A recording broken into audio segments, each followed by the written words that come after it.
گرێدانی لووتکەی کۆمەڵەی 20 هاوکاتە لەگەڵ بەردەوامی جەنگی ئۆکرانیا و ئاڵۆزیەکانی چین و تایوان و نیمچە دوورگەی کۆریا. بۆیە سەرەڕای ئەوەی کۆمەڵەکە لە بنەڕەتدا لە پێناوی سەقامگیری دارایی و ئابووری جیهاندا دامەزراوە. بەڵام دۆسیە ئەمنی و استراتیژیەکان هەژمونی تەواویان بەسەر ڕەشنووسی ڕاگەیەندراوی کۆتایی لووتکەکەدا هەیە.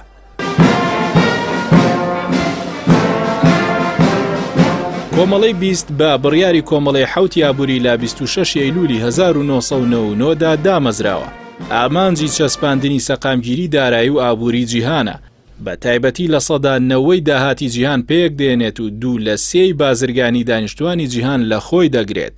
کەمتر دۆسیە ئەمنیەکانی تێدا باس دەکرێت. بەڵام جەنگی رووسیا لە دژی ئۆکرانیا و هەڕەشەی بەکارهێنانی چەکی ئەتۆمی و ئەو ئاڵۆزەی کە وڵاتی چین لە دژی تایوان و دەریای باشووری چین و باشووری خۆرهەڵاتی ئاسیا دروستی کردووە، هاوکات لەگەڵ هەڕەشەکانی کۆریای باکوور لە بەکارهێنانی موشەکە بالیستیەکان و چەکی ئەتۆمی کەشێکی خوڵقاندووە کە لووتکەی 20 لە بری ئەوەی کێشە ئابووریەکان باس بکات، زیاتر بەلای باسکردنی ناسەقامگیری دۆخی جیهاندا دەچێت.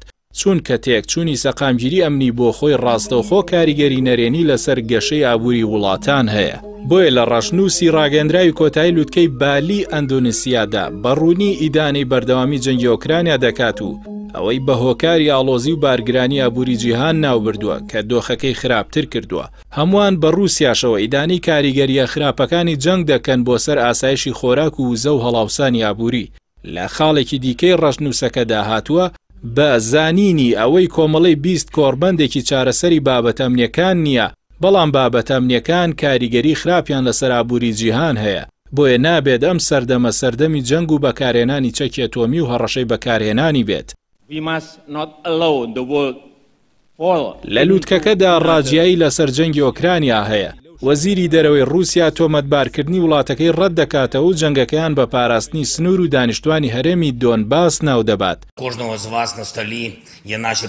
لە دوای داواکەی جیک سۆلیڤانی ڕاوێژکاری ئاسایشی نەتەوەی ئەمریکا لە سەرۆکی ئۆکرانیا بۆ باسکردنی ئاشتی، ڤلۆدیمیر زیلینسکی لە وتەی بەردەمی لووتکەکەدا ڕایگەیاند کاتیەوە هاتووە لەسەر بنەمای نەخشە دەخاڵیەکەی ئۆکرانیا ئاشتی بچەسپێنرێت و کۆتایی بە جەنگ بێنرێت.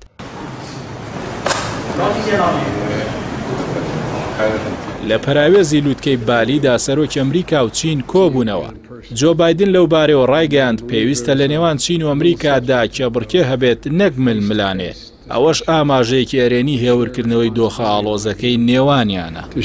China and the United States can manage our differences, prevent competition.